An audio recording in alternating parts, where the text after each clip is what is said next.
오늘의 사연은 6년간 식물인간으로 살아온 남편, 치료를 중단하고 보내주려는데 시부모가 나누는 대화를 들은 순간 그 자리서 경찰을 불렀습니다. 라는 내용의 사연입니다. 그럼 오늘의 사연 읽겠습니다. 안녕하세요. 저는 얼마 전 남편을 떠나보내고 혼자가 된 40대 여자입니다. 나름의 꿈을 안고 사랑하는 사람을 만나 결혼까지 하게 되었지만 모든 것을 잃고 저 혼자 남고 말았네요. 사람의 욕심이라는 게 얼마나 무서운 건지 이번 일로 인해 절실하게 깨닫게 되었습니다. 저와 남편은 20대 후반에 만나 30대 초반에 결혼했어요. 각자 재산이 많지는 않았지만 양쪽 모두 부모님께 손 벌릴 형편이 아니어서 처음에는 고생을 참 많이 했네요. 그래도 그 고생이 마냥 힘들지는 않았습니다. 시작은 보잘것없었지만 하나하나 불려나가는 재미가 있었거든요. 처음엔 원룸에서 월세로 시작했지만 한 푼 두 푼 아끼고 모아 이듬해에는 방 2개에 화장실 하나뿐인 작은 빌라에 전세로 들어가게 되었습니다. 대출금 때문에 다달이 이자는 조금씩 나갔지만 월세라는 큰 짐을 덜어내니 정말 날아갈 것 같더라고요. 먹을 것 덜 먹고 입을 것 아껴가며 모은 보람이 이런 식으로 돌아오는구나 하는 생각이 들 정도였습니다. 그런데 저희 부부에게 찾아온 복은 그것만이 아니었어요. 그해 처음으로 아파트 청약이 당첨되어 새 아파트까지 들어가게 되었거든요. 그날은 정말 모처럼 남편과 함께 조촐한 축하 파티를 했습니다. 남들은 10몇 년씩 걸리는 내 집 마련을 저희는 5년도 안 되는 기간에 해냈으니까요. 그 어렵다는 내 집 마련을 했으니 앞으로는 행복한 일만 있을 거라고 생각했네요. 하지만 그게 아니었습니다. 저희 부부의 불행은 오히려 그때부터 시작되었으니까요. 남편과는 여전히 사이가 좋았습니다. 제 남편이라서가 아니라 그냥 객관적으로 봐도 제 남편은 참 좋은 사람이었거든요. 늘 회사 집, 회사 집, 어디 한눈 한번 팔지 않고 성실하게 회사와 가정에 충실했고 틈이 나면 저희 부모님께도 딸인 저보다도 더 자주 연락을 드렸어요. 그리고 무엇보다 저에게 정말 잘해주었습니다. 일일이 어떤 일이 있었는지 말할 것도 없어요. 그이는 그냥 모든 것을 다 저에게 맞춰줬으니까요.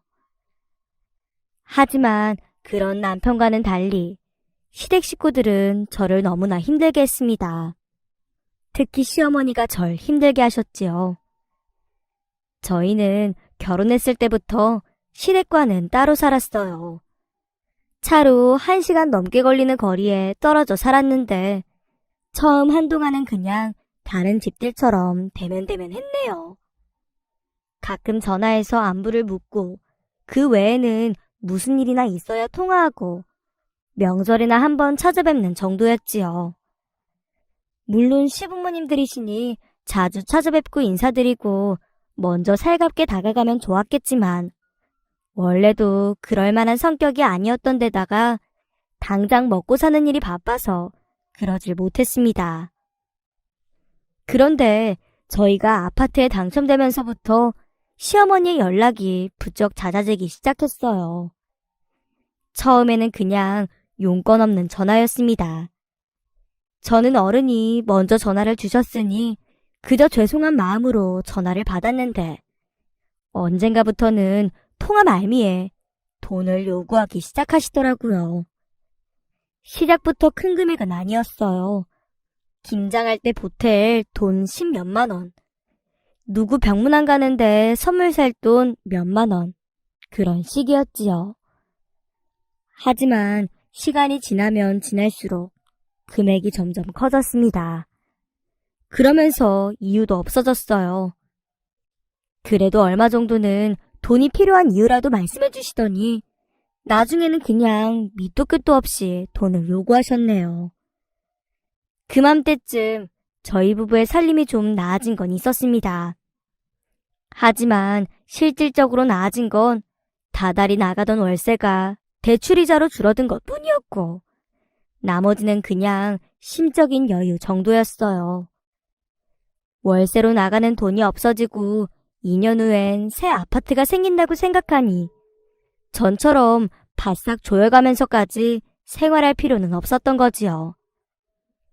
하지만 그건 어디까지나 심적인 여유였을 뿐 실제로 버는 돈이 늘었다거나 실질적인 재산이 늘어난 건 하나도 없었네요. 저희가 가진 돈이라고는 전세금에 매달 버는 월급이 전부였으니까요. 그런 살림에서 시어머니는 시도 때도 없이 때로는 10만 원, 20만 원, 나중에는 50만 원, 100만 원씩 뜯어가시니 살림이 될 리가 없었습니다. 하지만 그걸 남편에게 말하지는 않았어요. 남편은 정말 아무 조건 없이 제게 헌신해 주었으니까요. 거기다 아무리 시어머니라도 언제까지 그렇게 돈을 뜯어가시지 않을 거라는 막연한 생각도 있었습니다.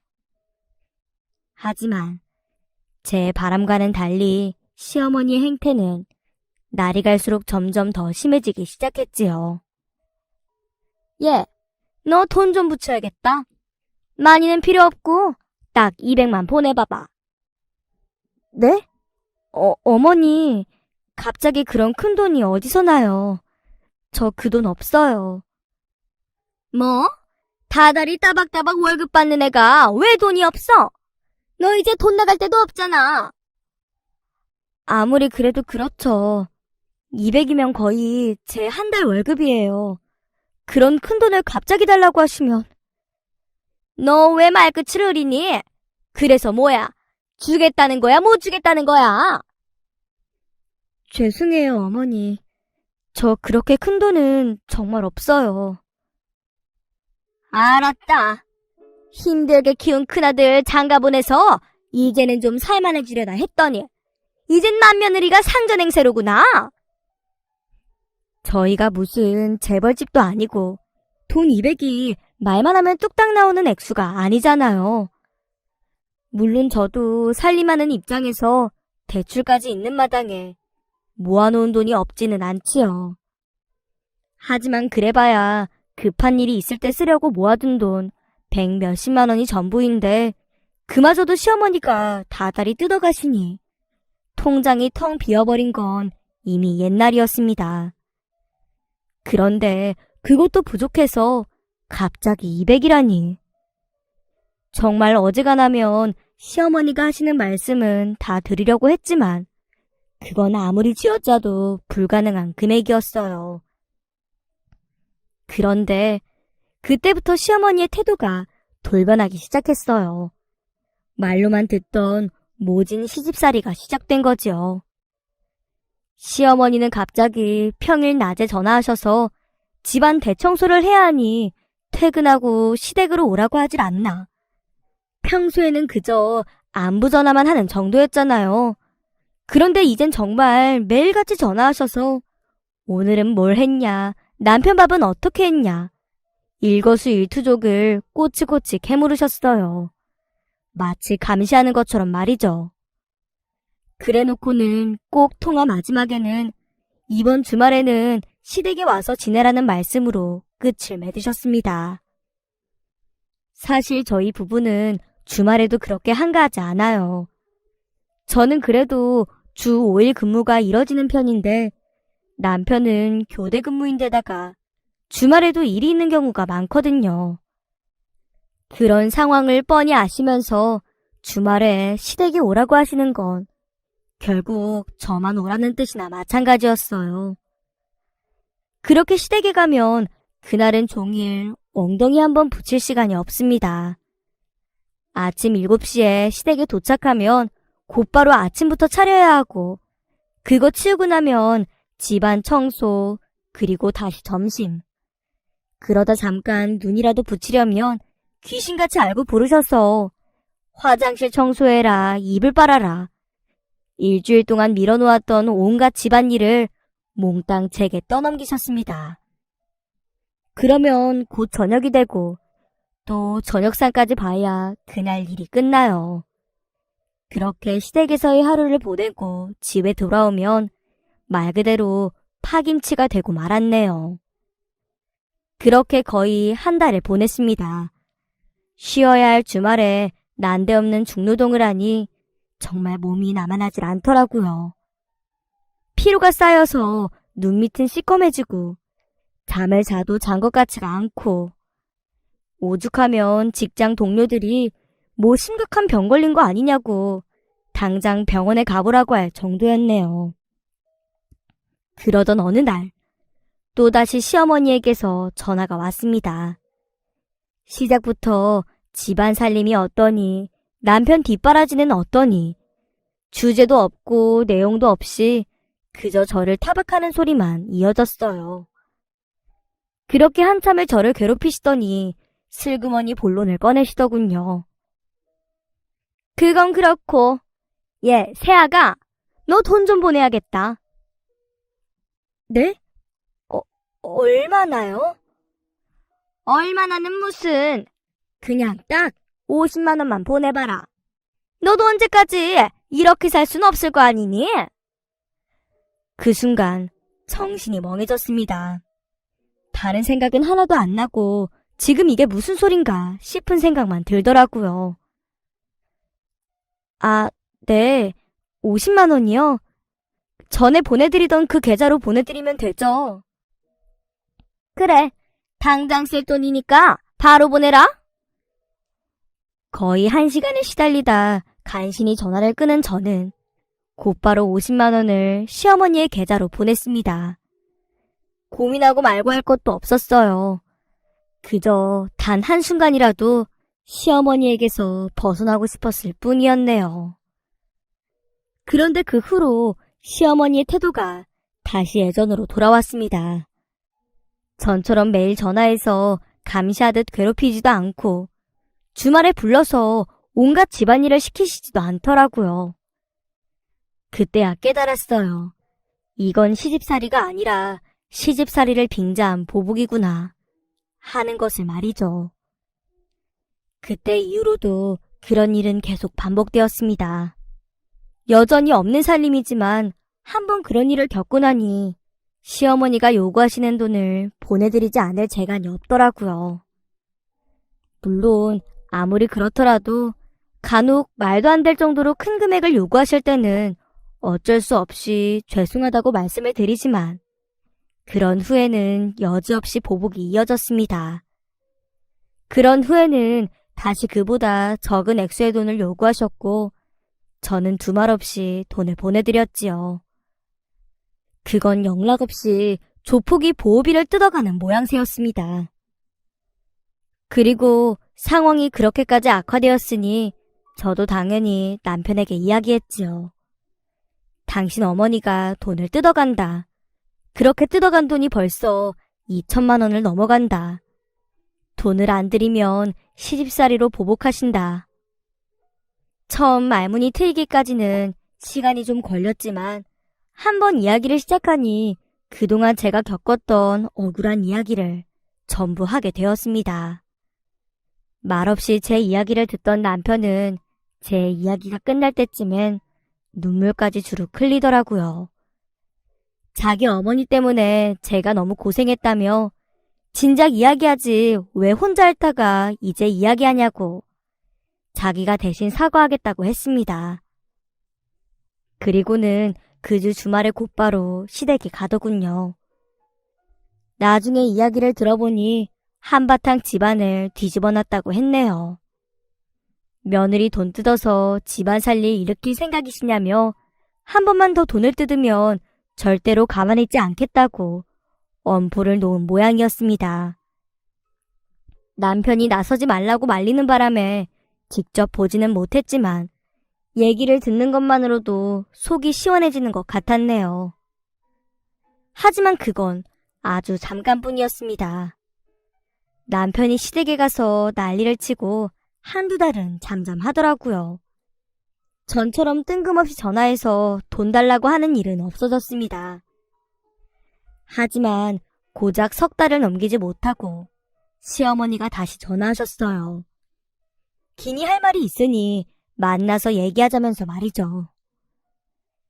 저는 이번엔 또 무슨 일인가 싶어서 부랴부랴 옷을 차려입고 시어머니를 만나러 갔습니다. 너는 도대체 왜 그렇게 입이 가볍니? 네? 그게 무슨 말씀이세요? 네 남편 말이다. 아무리 그래도 내가 네 시어머니인데 돈 몇 푼 가져갔기로서니 그걸 쪼르르 달려가 일러 바쳐? 몇 푼이라뇨, 어머님. 저희 어머니가 생각하시는 것처럼 잘 사는 집 아니에요. 남편이랑 저랑 같이 벌어도 대출금 갚으면 남는 것도 별로 없다고요. 저희 아직도 애 안 갖는 거 보면 모르세요? 뭐? 너 지금 나 협박하니? 내가 돈 달라고 해서 애 못 갖는다 이거야? 협박이라니 어머님. 저는 그냥 사실을 말씀드린 것뿐이에요. 일 없다. 하여튼 처음 봤을 때부터 뭐 하나 마음에 드는 게 없더니 끝까지 이러는구나. 다 치우고 본론만 얘기하마. 당장 돈이 좀 필요하니 100만 원만 줘봐라. 네? 또 돈이요?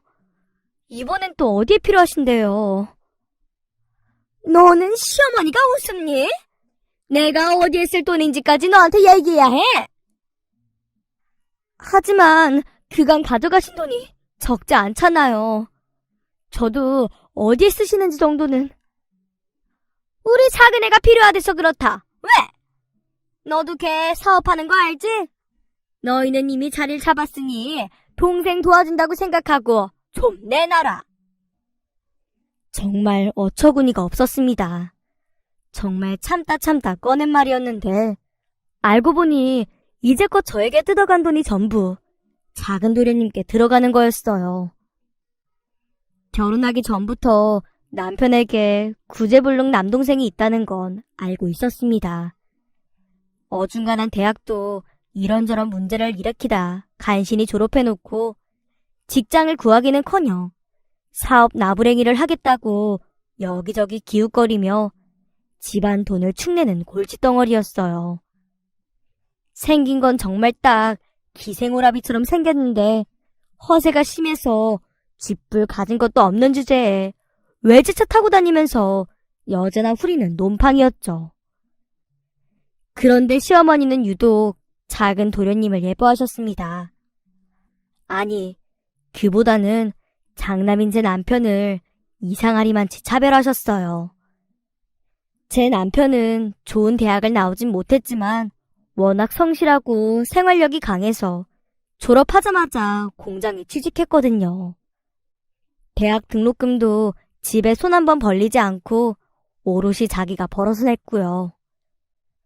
솔직히 제 자식이 그랬다면 미안해서라도 더 도와주고 싶었을 텐데 시어머니는 그러시지 않았습니다. 오히려 부모 덕분에 취직까지 했으니 생활비라도 보태야 하지 않겠냐며 쥐꼬리만한 공장 월급에서 생활비 명목으로 돈을 뜯어가셨더라고요. 그래서 남편은 그렇게 뜯기고 남은 돈을 모아 저와 결혼한 거였고요. 반면 작은 도련님에게는 지극정성이었습니다. 도련님은 성적이 엉망이라 남들은 4년이면 졸업하는 대학을 무려 6년이나 다녔는데 그 학비를 전부 다 대주셨어요. 그렇다고 시댁 살림이 어렵다가 도련님이 대학에 갔을 때쯤에 나아진 게 아니에요. 시댁 재산은 항상 고만고만했는데 제 남편에게는 아무런 지원도 하지 않다가 도련님에게만 그렇게 하셨던 거지요. 그러고도 취직도 안 하는 도련님에게 외제차를 사주시질 않나, 다달이 생활비를 주시질 않나. 이야기를 들으면 제 속이 뒤집어질 것 같아 따로 물어보지는 않았지만 대체로 그런 식이었습니다. 그런데 이제는 그것도 모자라서 제게 돈을 뜯어다 도련님께 드린다니. 정말 아무리 제가 속이 없어도 그것만은 하고 싶지 않더라고요. 그래서 나름대로 단호하게 말씀드렸습니다. 어머님, 아까도 말씀드렸지만 저희 살림이 그리 넉넉하지 않아요. 그런데 무슨 급한 일도 아니고 도련님께 드릴 돈을 달라는 말씀이세요? 왜? 또 못 주겠다 이거냐? 죄송해요, 어머님. 하지만 아무리 생각해도 이건 아닌 것 같아요. 어머님은 도련님 감싸시느라 사업이라고 말씀하시지만 솔직히 지금 돈 버는 일은 전혀 안 하고 계시잖아요. 100만 원이면 그냥 유흥비 주시겠다는 건데 저희는 그 돈 드리려면 대출까지 받아야 해요.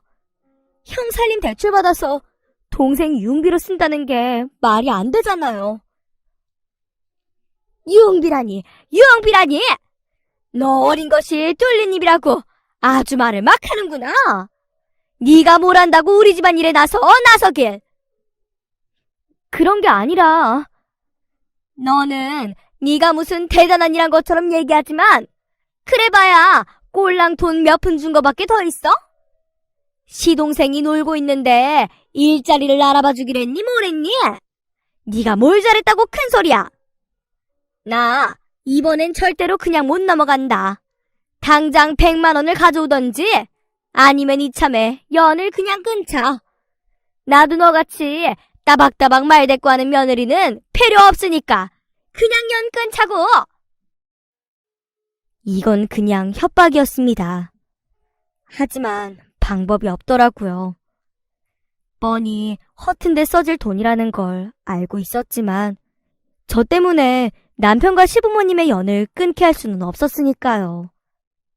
그래서 저는 정말 눈물을 머금고 또 돈을 드렸네요. 그런 일이 있고 난 후로도 시어머니는 몇 번 더 제게 돈을 뜯어가셨습니다. 다행히 전보다는 덜했지만요. 그렇게 한바탕 난리를 쳤는데도 여전히 돈을 뜯어가시는 시어머니를 보니 저도 더 이상 할 말이 없어 그냥 두말 없이 돈을 보내드렸습니다. 이젠 정말 될 대로 되라는 심정이었어요. 그런데 그맘때쯤 시댁에 변화가 생기기 시작했습니다. 바로 개망난이 시동생에게 결혼할 사람이 생긴 거지요. 사실 그런 생각도 좀 있긴 했습니다. 시댁의 자식이라고는 아들 둘이 다였는데 큰아들만 결혼하고 작은아들은 직장도 구하지 못하고 있으니 부모 입장에서는 아무래도 큰아들에게 기대고 싶은 게 당연하다면 당연한 것 아닐까 하는 생각이었지요. 그래서 언젠가는 시동생도 직장도 구하고 결혼도 하게 되면 좀 나아지지 않을까 막연하게 생각했습니다. 그런데 갑자기 결혼할 여자가 생겼다니 기대를 하지 않을 수가 없더라고요. 이제 시어머니에게 돈을 뜯기는 일도 동서와 나누고 시집살이도 좀 나눠서 할 수 있지 않을까 하는 기대가 있었네요. 하지만 그런 저의 기대는 도련님이 결혼할 사람이라고 데려온 여자를 본 뒤로 산산이 박살나고 말았습니다. 정말 끼리끼리 논다는 말이 왜 생겼는지 알겠더라고요. 그래도 결혼 허락을 받겠다고 시부모가 될지도 모르는 어른들을 만나러 왔는데 머리는 보라색이고 귀는 몇 번을 뚫었는지 주렁주렁 귀걸이를 하고 온 게 아니겠어요. 거기다 옷은 또 입은 건지 벗은 건지 분간도 안 될 정도로 헐벗고 들어오는데 저는 그저 입만 딱 벌린 채 아무 말도 할 수가 없었네요. 그런데 어처구니가 없는 건 시부모님의 반응이었습니다. 자기 아들과 결혼하겠다는 여자가 그 꼴을 하고 왔는데도 옷차림 같은 건 안중에도 없으신지 귀한 손님 대접하듯 그렇게 극진하게 여자를 대접하더라고요. 들어오자마자 코트를 받아가는 건 예사고 저녁을 차리는데 부엌에는 들어오지도 못하게 하셨습니다. 그 여자는 애초에 들어갈 생각도 없어 보였는데도 말이죠.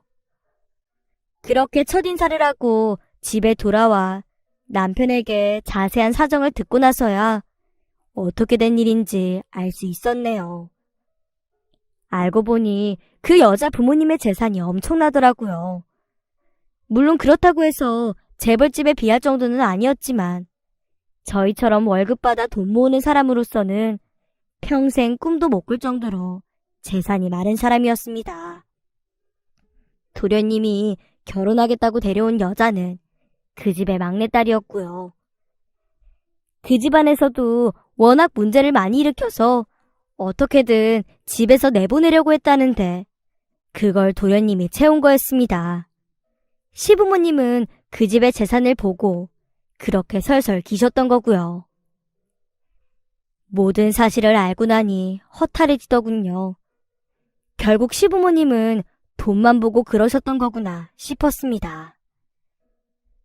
그런데 그 이후로 정말 이상하게도 상황이 변했습니다. 나름의 기대는 하고 있었지만 그 여자를 보고 그 기대를 모두 접었었는데 의외로 시부모님의 관심이 모두 예비동서에게 가더라고요. 조만간 도련님의 결혼식이 있으니 평소라면 또 이런저런 명목으로 돈을 뜯어가려고 하셨을 텐데 그런 얘기도 일절 없었습니다. 그런 상황이 처음엔 좀 어리둥절했지만 시어머니의 관심이 드디어 저에게서 멀어졌다는 걸 깨닫고 나니 드디어 해방이다 싶더라고요. 그런데 그때는 저와 제 남편의 불행이 오히려 그때부터 시작된다는 걸 몰랐네요. 그때가 아마 도련님의 결혼식을 한 달쯤 앞두고 있었을 때였을 거예요. 그날도 남편은 잔업까지 하고 늦은 시간에 집에 돌아왔습니다. 거의 밤 11시쯤이었는데 평소 술은 거의 마시지 않는 남편이 그날따라 목이 컬컬하다며 맥주를 사겠다고 집을 나섰어요. 그래서 저는 오늘 일이 좀 고되었나 보다 하고 안주라도 만들 생각으로 부엌에 있었지요. 그런데 걸어서 고작 10분 거리에 있는 편의점에 간 남편이 1시간이 되도록 돌아오지 않는 겁니다. 사실 평소라면 그렇게 깊게 생각할 일도 아니었어요. 저희가 사는 동네는 남편이 어렸을 때부터 살던 동네였고 지금까지 주변에 사는 친구들도 많아서 오다가 친구를 만났을 수도 있으니까요. 하지만 어째서인지 그날은 뭔가 심장을 손으로 쥐어짜는 것 같은 불안함이 밀려오더라고요. 그래서 벌벌 떨리는 손으로 전화를 걸었습니다. 그런데 또 이번엔 전화를 받지 않더라고요. 그 순간 저도 모르게 다급하게 잠바를 입고 남편을 찾으러 뛰쳐나갔어요. 그리고 골목에 피를 흘린 채 쓰러져 있는 남편을 발견하고 말았습니다. 그땐 정말 제가 무슨 정신으로 그랬는지 모르겠어요. 울고 짜고 할 새도 없이 119에 전화를 걸어 사고를 신고한 후엔 남편에게 다가가 숨이 붙어 있는지 확인했습니다. 어디서 배운 적도 없는데 그냥 그렇게 되더라고요. 그런데 다행히 남편의 숨은 붙어 있었어요. 하지만 머리에서 흘러나온 피가 온 바닥에 흥건했지요. 저는 살면서 정말 그렇게 많은 피는 처음 봤습니다. 그렇게 남편을 구급차에 태우고 병원으로 향했어요. 응급실에 도착하자마자 의사들은 어두운 표정으로 남편을 데리고 가서 이런저런 검사를 했습니다. 그렇게 밤을 꼴딱 새웠어요. 그리고 남편은 그 후로 다시는 깨어나지 못했네요. 의사 선생님 말씀으로는 남편이 식물인간 상태라고 하셨습니다. 외부 충격으로 인해 뇌를 다쳐서 살아는 있지만 꼼짝도 못하는 상태라고 하더군요. 그 얘기를 듣는 순간 그동안 억누르고 있었던 눈물이 왈칵 쏟아지더군요. 쓰러진 남편을 봤을 때만 해도 눈물이 날 것 같았지만 꾹 참았거든요. 여기서 바보같이 질질 짜고만 있다가는 정말로 남편이 죽을지도 모른다는 생각 때문이었습니다. 그런데 병원에 도착하고 나서도 여전히 긴장을 풀지 못했어요. 그저 남편이 무사하기를, 살아있기를 바라는 마음이었습니다. 하지만 남편이 식물인간이 되었다는 이야기를 들었을 때는 결국 참지 못하고 오열할 수밖에 없었어요. 그렇게 성실하던 남편이, 그렇게 헌신적이던 남편이 사고 한 번으로 이 지경이 되었다는 걸 믿을 수가 없었습니다. 하지만 온갖 장치를 연결한 채 눈을 감고 있는 남편의 모습은 거부할 수 없는 현실이었습니다.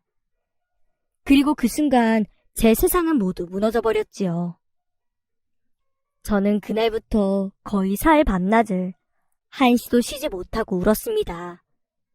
식물인간이라곤 하지만 남편은 살아 있었기 때문에 옆에서 누군가 수발을 해야 했어요. 그래서 회사에는 사정을 이야기하고 남편 옆에서 수발을 드는데 쉴 새 없이 눈물이 쏟아져 나오더군요. 남편 없는 세상에서 어떻게 살아야 하나 막막한 마음. 이제 좀 살만해진 것 같았는데 기다렸다는 듯 찾아온 불행. 온갖 생각 때문에 정신을 차릴 수가 없었네요. 그래도 좀 시간이 지나니 조금씩 진정이 되더군요. 무엇보다 남편을 보살펴야 한다는 마음이 컸습니다. 사고가 나기 전까지 제 일이라면 이유도 묻지 않고 무조건 나서주던 남편. 이제는 병상에 누워 손가락 하나 까딱하지 못하는 남편을 제가 아니면 누구도 돌봐주지 않을 테니까요. 그렇게 마음을 다잡고 남편을 간호하는데 문득 왜 시댁 식구들은 오지 않을까 하는 생각이 들더군요. 시부모님이 병원에 찾아온 건 남편이 입원하고도 일주일이나 지난 후였습니다. 물론 저도 너무 정신이 없어서 시부모님께 사고 소식을 곧바로 전하지 못한 탓도 있었지만 그러고도 한참이나 지나서 찾아오신 거였어요. 자기들 장남이 식물인간이 돼서 병상에 누워있는데도 시부모님은 그저 미간을 찌푸리시며 혀만 끌끌 차시고는 잠깐 있다가 돌아가셨습니다. 정말 이게 뭔가 싶더라고요. 미우나 고우나 자기 아들인데 어쩌면 저럴 수 있나 싶은 생각도 들었습니다. 하지만 지금까지 시부모님은 제 남편을 마치 없는 자식처럼 취급하셨으니 이제 와서 부모 행세하는 것도 꼴보기 싫을 것 같더라고요. 그래서 그냥 그러려니 했습니다.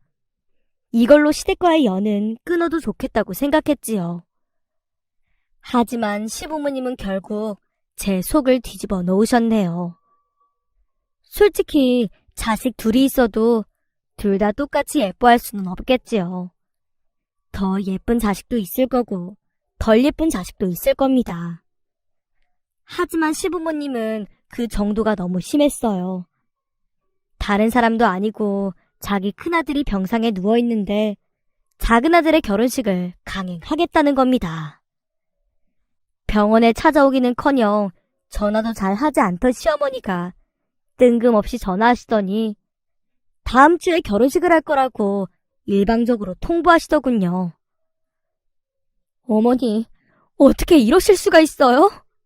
다른 사람도 아니고 어머님 큰아들이에요. 어머님 큰아들이 병상에 누워있는데 어떻게 작은아들 결혼식을 치르겠다는 말씀을 하세요?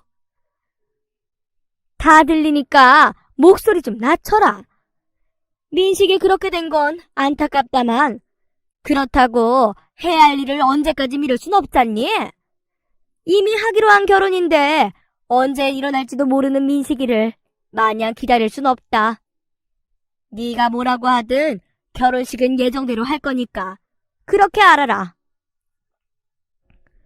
어떻게 사람이 부모가 그럴 수 있는지 너무 황당하고 어처구니 없어서 대꾸할 말을 찾을 수가 없었네요.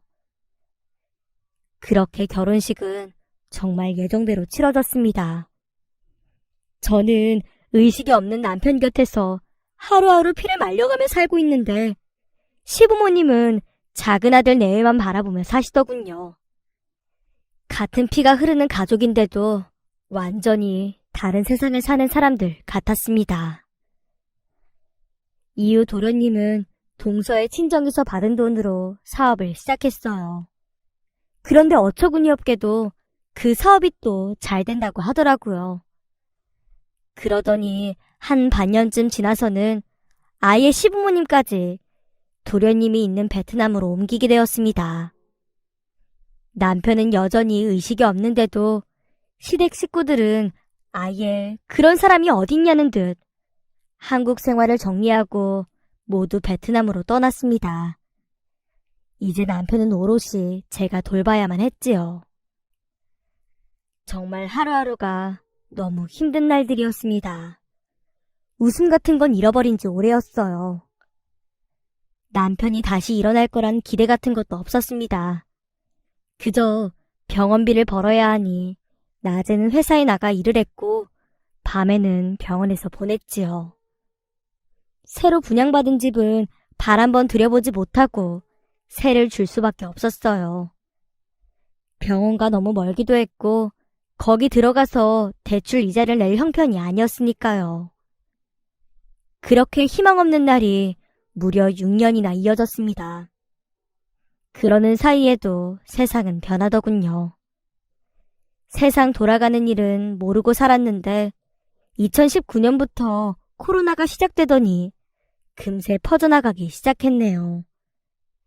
그리고 그맘때쯤 베트남에 갔던 시댁 식구들이 귀국했습니다. 거긴 너무 위험해서 사업이고 뭐고 다 정리하고 들어왔다더군요. 솔직히 그딴 이야기는 관심도 없었습니다. 그런데 무려 6년 만에 병원을 찾은 시어머니가 제일 먼저 꺼낸 이야기는 이제 그만 보내줘라 라는 말이었네요. 제가 왜 그 생각을 안 했겠어요. 정말 하루에도 몇 번씩 포기하고 싶은 마음을 억누르며 살아왔지요. 그런데 그 얘기를 부모의 입에서 들으니 또 다르게 다가오더라고요. 말하기 부끄럽지만 이제는 할 만큼 했구나 하는 생각이 들었습니다. 하지만 차마 입 밖에 낼 수는 없었어요. 친부모마저 그만 놓아주자고 했지만 차마 저까지 그러면 안 된다는 생각이 들었거든요. 그런데 그날 저녁 친정아빠에게 전화가 오더군요. 친정엄마가 다쳐서 저희 병원에 가셨다는 내용이었습니다. 저는 화들짝 놀라 어머니가 계시다는 병실에 찾아갔지요. 그런데 다행히도 큰 사고는 아니었고 계단에서 넘어지셔서 조금 다치신 정도였어요. 엄마는 별일도 아닌데 아빠가 호들갑을 떨었다며 여기서 이러지 말고 얼른 남편이나 챙기라고 하셨습니다. 그렇게 저는 놀란 가슴을 쓸어내리며 다시 남편의 병실로 돌아왔어요. 그런데 조금 전까지도 자리에 계셨던 시부모님이 병실에 안 계시더라고요. 그래서 벌써 돌아가셨나 보다 생각하고 어머니 소식으로 놀란 마음을 진정시킬 겸 해서 휴게실로 향했습니다. 그런데 돌아가셨을 줄 알았던 시부모님이 거기 계셨어요. 그런데 오고 가는 대화가 심상치 않더라고요. 그래서 저도 모르게 휴대폰을 꺼내 대화를 녹음했습니다. 여보, 당신 마음 단단히 먹어요. 괜히 새아가한테 쓸데없는 소리라도 했다가는 가만 안 둘 테니까. 당신도 참, 어떻게 사람이 그렇게 모질어? 아무리 당신이 낳은 아들이 아니라도 내 아들이긴 하잖아. 그런데도 꼭 그런 식으로 말을 해야 돼?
ngồi nhét chừng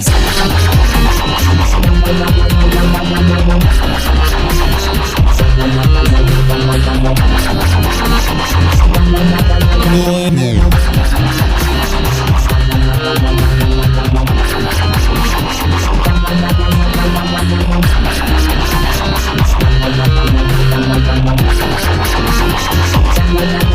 ngồi ngủ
내가 왜 당신 전처가 낳은 자식까지 신경 써야 해요? 하여튼 무슨 수를 써서라도 이번에 세아가 설득해서 보내야 돼요. 아직 공소시효도 1년이나 남았는데 이러다 내 아들 잡으면 어떡해요? 알았어. 하여튼 그놈의 돈만 아니면. 그러게 작은 아가는 왜 술 마시고 운전해서 사람을 쳐? 다른 사람도 아니고 시죽을. 그날 작은 애랑 싸웠다잖아요. 그날 일만 생각하면 눈앞이 캄캄하니 괜히 말 꺼내지 말아요. 전 정말 제 귀를 의심했습니다. 이게 도대체 다 무슨 얘긴가 싶더라고요. 남편이 시어머니의 친아들이 아니라는 것도 충격적이었지만 남편이 그렇게 된 게 동서의 음주운전 때문이었다니. 아마 예전이었다면 그 자리에서 실신이라도 했을 거예요. 하지만 지난 6년간 쌓일 대로 쌓인 도끼가 먼저 폭발했습니다. 어머님, 지금 그게 무슨 말씀이세요? 동서가 제 남편을 이렇게 만들었다고요? 아니, 그게 아니라 저 다 들었어요. 여기 녹음도 다 했고요. 저는 저를 붙잡은 시어머니를 바닥에 패대기 친 후 곧바로 경찰에 신고했습니다. 시부모님은 난리도 아니었지요. 네가 뭘 들었는지는 모르겠지만 다 오해다. 네 남편 사고는 우리도 모르는 일이다. 제가 대화를 다 녹음했는데도 딱 잡아 발뺌하더군요. 경찰은 생각보다 금방 도착했습니다. 처음엔 무려 6년이나 지난 교통사고를 왜 신고했냐며 짜증을 내던 경찰도 녹음된 대화를 듣자 안색이 변하더군요.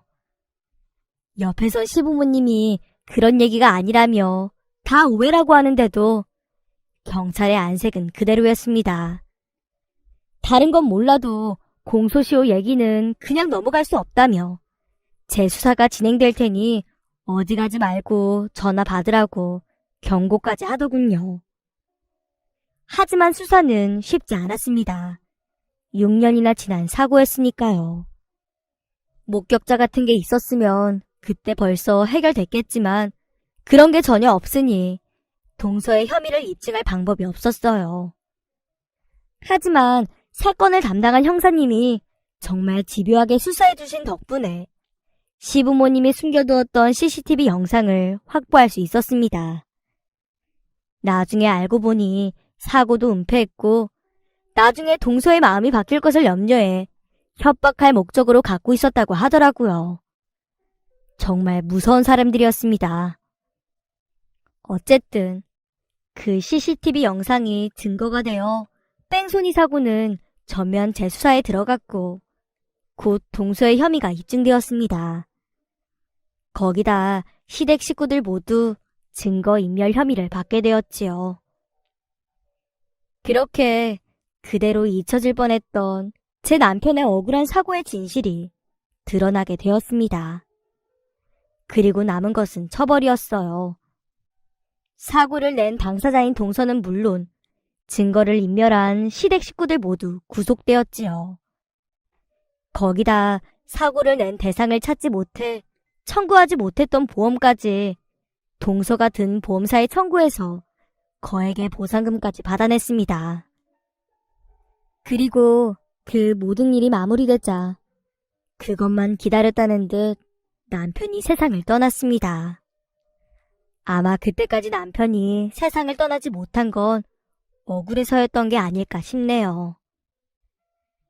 그렇게 함께 행복한 미래를 꿈꾸던 남편은 세상을 떠나고 남편을 그렇게 만든 악마들은 모두 죗값을 받았습니다. 그리고 제게는 남편이 남긴 집과 보상금이 남았죠.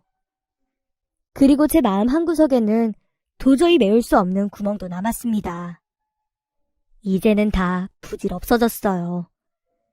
많지는 않아도 금전적인 여유가 생겼고 매일 보살펴야 할 남편도 떠났지만 살아갈 의욕이 없어졌네요. 그래서 이렇게 익명으로나마 그동안 있었던 일을 털어놓게 되었습니다. 세상은 아름답지 않지만 제가 아닌 누군가에게라도 행복한 시간이 찾아왔으면 좋겠습니다. 감사합니다.